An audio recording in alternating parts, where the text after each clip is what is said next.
Welcome back everybody, here's Marco from Magna Vitae, and what we're going to cook this time, so we've done a fish recipe, we did a vegetarian, didn't we, with the pulses and the vegetable stew, and now a classic one that some of you maybe quite like, but you've never actually cooked it for yourselves, Chilli Con Carne. So I went out this morning to get a few of these items. If you go online, there's loads of recipes for Chilli Con Carne, so I've tried to keep it nice and straightforward. Everybody probably has their own ideas of what it should be, but with this recipe, I've got a few different vegetables going on. I've chosen some steak mince, okay, you can all see that. So this is about 5% fat. It doesn't matter if you use the 12% fat or the 20%. If they're higher fat levels, you might want to just drain the fat before you add it to the rest of the ingredient. With the steak mince, there's not going to be that much coming off there, so I'm not too concerned about that one. So I'm going to get the pan going first. The first job will probably be just to brown the mince. I'm going to use this pan to brown the mince, put that to one side, and then the second pan I'm going to start getting my onion, my garlic, the bell pepper, the herbs, etc., and then the two will be mixed together. So we'll see how we go with this. So just get that pan warmed up. I've got about 450 grams of lean steak mince. As I was saying, you can use any mince, pork mince, lamb mince, although normally we do use beef mince if it's a chili con carne. So make sure you get that bottom layer from the mince before you put it in the pan, you know, that fine layer they put inside the pack. So just pop that all in. Get the temperature up a little bit and just start to brown it. So obviously when you're using minced meat, as I'm sure you already know, it's very important to make sure all of the mince is brown. Do you know why that might be? Well, because you don't want to give yourself food poisoning, do you?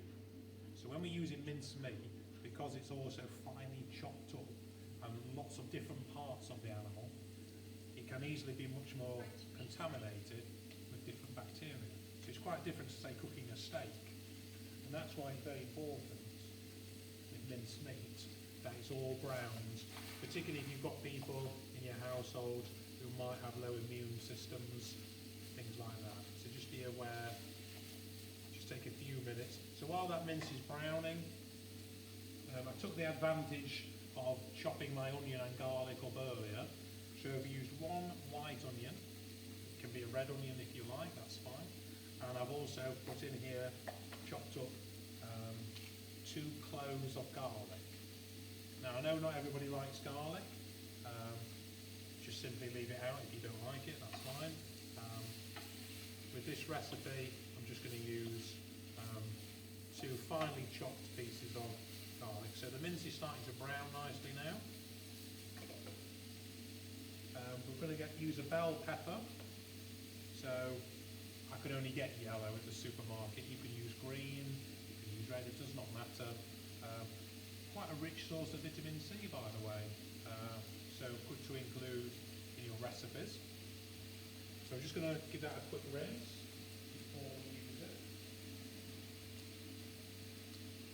Just give that a rinse. Now, when you're using bell pepper, what I tend to do, if I'm going to chop it all up, I tend to chop off the bottom part of the pepper and then take the lid off. So I'll just show you what I mean. Take off the bottom part, then you've got a nice flour, you see. And then you take off the lid of the pepper, is the next thing, like so. And you should end up with something you can see through like that. I'm just going to stir the mince while I talk. See, I can actually do 2 things at once. I've learned to do this over the years. And then you just slice down the bell pepper on one side and it should open up. So if you just gently pull that open, what you should find, it's nice and easy like that. And you can just get your knife and very easily just cut off the pulpy part with the seeds. So you're not making too much mess. It's just a bit easier. So take all the inside of the pepper out. Go. And then you can just chop the remainder up into small pieces. So let's just keep that mince moving around the pan. It's getting brown now, still quite a lot of red, so we still need to cook it a little bit longer. So we're just going to chop up while we wait the rest of the pepper. Good one to use raw as well in your salads, things like that. As I said, it's a very rich source of vitamin C, amongst other nutrients. Another tip of using peppers, when you have a pot of hummus, so you might want to just dice up some bell pepper, get it washed, and then pop it into your hummus. Really goes really well.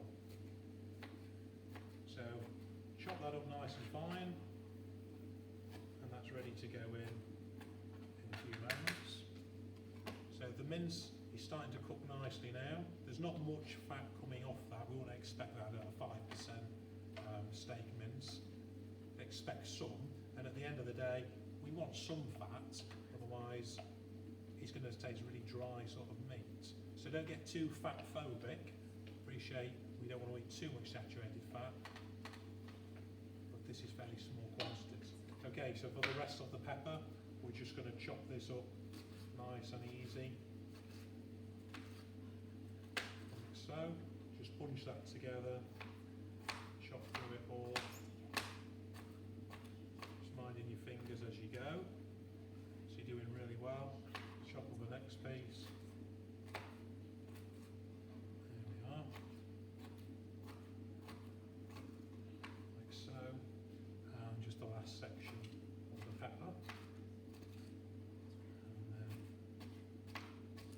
Okay, so that's your pepper done, out of the way. Make a bit of space for yourself. Just put it on a little plate, and it's out of the way, so it frees some space up for you. That'll come in later. We'll just put it on the front there, look out of the way. Mince is coming on nicely now. A little bit of red left in there, not very much. The other ingredient we're going to use, which will be part of your 5 a day, is the humble mushroom. So have you noticed in the supermarkets that sometimes they promote on the mushroom packet, they'll say on it, a source of vitamin D. I don't know if you've come across that. But what they do is they take the mushrooms and they expose them to UV light. And the mushrooms do actually produce greater levels of vitamin D. What you could actually do is when you buy your mushrooms, just put them on your windowsill with the gill side facing the sun, and the mushrooms will actually produce within themselves a lot more vitamin D. Just leave them for a day or so, and then you've increased your vitamin D. So it's nothing magical that the manufacturer has done here. You could do this at home, but it does seem to work. And remember, vitamin D is really deficient in a lot of the population. 70% of British adults are low, would you believe this, in vitamin D. It's quite a big level, isn't it? And we find out a lot of things about vitamin D. It's got a lot of links to many conditions. People used to just think it was related to your bones. Not at all, a lot more than just bones, even memory, things like that. So it's just worth considering your source of vitamin D. So the mince is brown, I'm happy with that now. So I'm just going to take that off. I'll just leave that to one side while I need that. And then let's get another pan on here. So with mushrooms, people often say to me, should I wash them under the tap? Not really, no. If there's any loose soil on them, I tend to just rub that off or brush it off. But at the end of the day, eating a little bit of soil probably give you some extra B12 anyway. Not that I'm trying to be funny about it, but don't wash them. You don't need to wash them at all. Just wipe any debris off them. These are all pretty clean, to be honest. These are the woodland mushrooms I've got. Not that they're posher or anything. It was the only one I could find. So we're just going to cut these up fine. Remember, when you're using mushrooms, they will produce quite a little bit of moisture as well. So just dice your mushrooms up into the size you're looking for. There we go. If you want a bit of a different twist when they're in stock, you can sometimes get in Morrison's, I don't know about other supermarkets, a variety of sort of homegrown mushrooms, and some of them are quite unusual. So you don't always have to go for the classic chestnut mushroom, maybe try some different ones. And then of course, in other cuisines, you've got your dried mushrooms that you'd pre-soak, like your shiitake, your oyster mushrooms, which are very much more linked to immune boosting as well. So that's quite interesting. So let's get all these mushrooms chopped up. There we go, nearly there. Okay, lovely. So what we're going to do now, I'll just use a little bit of olive oil. You can use coconut oil, olive oil. Don't need too much. And we're just going to light the gas machine again. So let's just put that on. So we're cooking back on gas. We'll get that warmed up. Other ingredients we're going to use today, your classic chopped tomatoes. I'm sure most of you have got a tin of tomatoes in the house still, so that's an easy one. Kidney beans, that's often lurking in the back of people's cupboards, along with butter beans, that sort of thing. I can only find organic beans in the shops at the moment because the others are all sold out. Kidney beans. What else have we got? Sun-dried tomato puree. So I'm going to use a bit of tomato puree in this recipe later on, that will come in. My stock, that again is the same as I've used on other recipes. Vegetable stock pots, there we go. And in terms of herbs, we're going to use some cumin, some chili powder, mild. I've gone for mild. It's up to you what you prefer. Obviously, when it comes to chili con carne, some people are like it not more heat than others. So let's get our onion and our onion and garlic in there. There we go. I'm just going to look for my wooden spoon, so I'll just have a look for that there. Okay, so just get that moving around the pan. And then we've got your pepper and your mushrooms to go as well. So while that's sizzling away, let's open the kidney beans. You don't have to use kidney beans, it's just that it's more the expectation, isn't it, when you're doing a chili con carne. So let's get your kidney beans out of the can. I'm going to give these a rinse in a moment under the tap. There we are. So they were Morrison's organic. So I'm just going to give these a quick rinse while that's sizzling.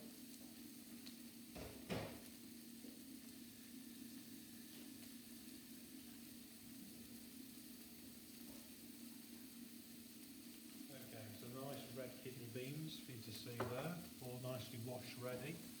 Let's just move those onions around there a little bit. Just start to soften them for a few minutes. Now remember, your mince is already done. You'll be adding that in a few minutes when everything else has been assembled. And this time I have got as an alternative, I don't know if you've seen that in the supermarket before, bouillon powder. It's vegan friendly, and instead of making up or using the Knorr stock pot gel, I'm just going to use some of this powder straight in the pan. So this is another recipe that fits in with being very good for your blood sugar control. So this and the meal should keep you fuller for longer. Let's get the pepper in there now as well. Straight in there, lovely. Give that a good mix. Lovely. Superb. So in terms of spices, as I always say to people, it's up to you how much you put in. Everybody's got a different palate. But I think adding cumin can be quite a nice bit of a background. I like cumin, so I tend to put a bit of that in. I know the main spice in a chili con carne is chili, but in my experience, most people do not like a lot of chili. So I'm just using mild chili powder, okay? So this really doesn't produce much heat at all, but it gives you the flavour without put off because it's too hot. If you want a few chilli in there as well, what I sometimes do is just use some crushed chilli flakes. So in this instance, I'm just going to put a few in. There we are, not too many. Pop those in as well, lovely. Give it all a good mix. Everything's starting to cook nicely now.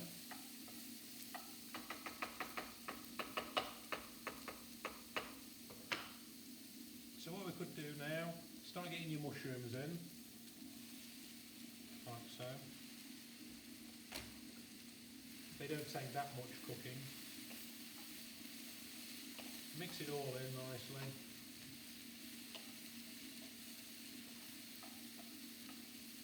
Like so.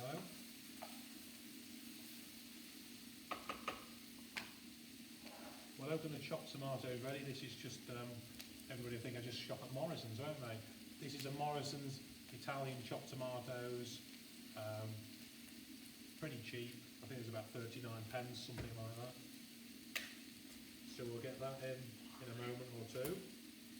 Just splattered myself in tomato juice, but that's why I'm wearing an apron, of course. So just put that to one side. And with your tomato puree, I'm just going to open that up so it's ready to go. Probably use 2 or 3 tablespoons of tomato puree. It depends on what you like. So once you're happy with your mushrooms, just give them a few minutes to start softening up. No rush on those. And then in a moment or two, we'll bring back the mince. We'll add that to this pan as well and start putting in the other ingredients as well. As I said before, if you go online, you'll find so many different recipes for chili con carne. What you should do, I try to keep it simple with the ingredients that you'll have in your house or that you can manage to find, particularly at this time when it's not easy doing a shop.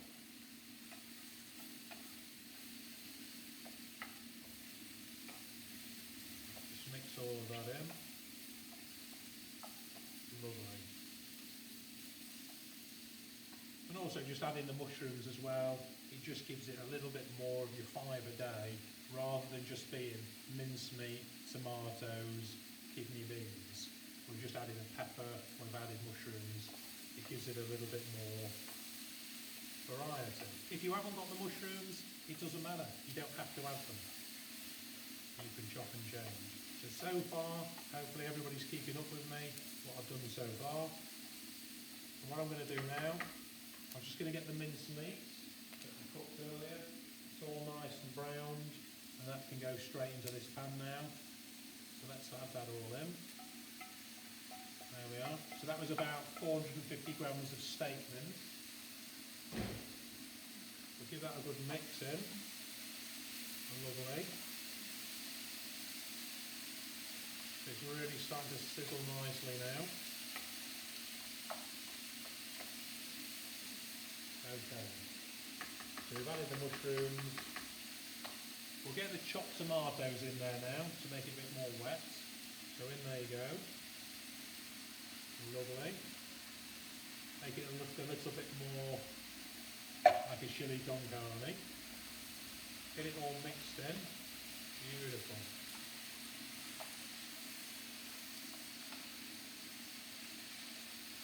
And then we're going to add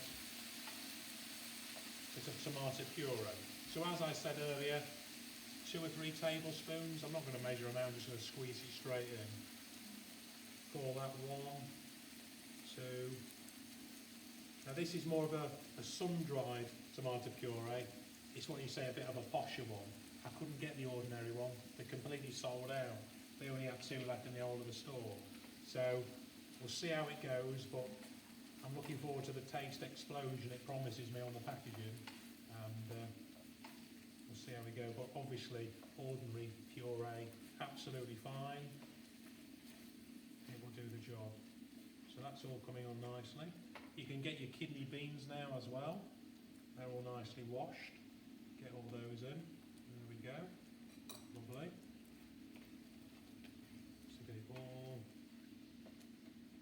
find it too dry, what I sometimes do, just add a little bit of moisture. I've boiled some water in the kettle. That can go in. Because don't forget, I'm going to add some of my stock powder. Probably a teaspoon or two at this point. I don't know if you can see it, but it's quite a yellowy looking. It's a nice, gives a nice flavour. So let's put a few of those in, a couple of those. Mix all that in. I'll put it at the front so you can see it. Mix all that in. I'm going to put a little bit more moisture in here, I think. So just a tiny bit, don't go overboard. That will do for now. So it's a nice consistency. There we are, that'll do. So don't forget to put a little bit of seasoning in as well. So get your black pepper going on. Some seasoning in there at the end. So now it's just a case of letting it simmer, all the flavours infusing. The meat's already pretty much cooked anyway, so we did that in a separate pan. And hopefully this should turn out to be a big hit when you've done it, and you'll be able to do that again. So like most of the dishes I've done, this will develop its flavour. If you pop it in the fridge, have it the next day, or freeze it then have it, you'll find the flavour does probably get even better. So that's simmering really nice now. I'll just give it a few minutes. So that's chili con carne. Not as complicated as you thought probably. And it's definitely one that you can do quite easily with a lot of the ingredients you've got in your store cupboard. So let me just show you to the camera again so you can see pretty much in the pan, chili con carne. I'm going to have a little quick taste, and I've always tasted them before you've gone, just to let you know what it's like. So let's just dive in there and get a little bit of the liquid and a few of the other ingredients. Remember, it'll be super hot, so just give it a few moments to cool. They say I've got an asbestos mouth, so I'm not too bad, you see.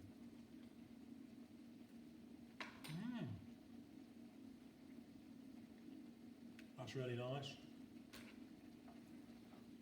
So I hope you have lots of fun doing your recipe and enjoying it. I look forward to your feedback. So bye for now, and thanks for watching.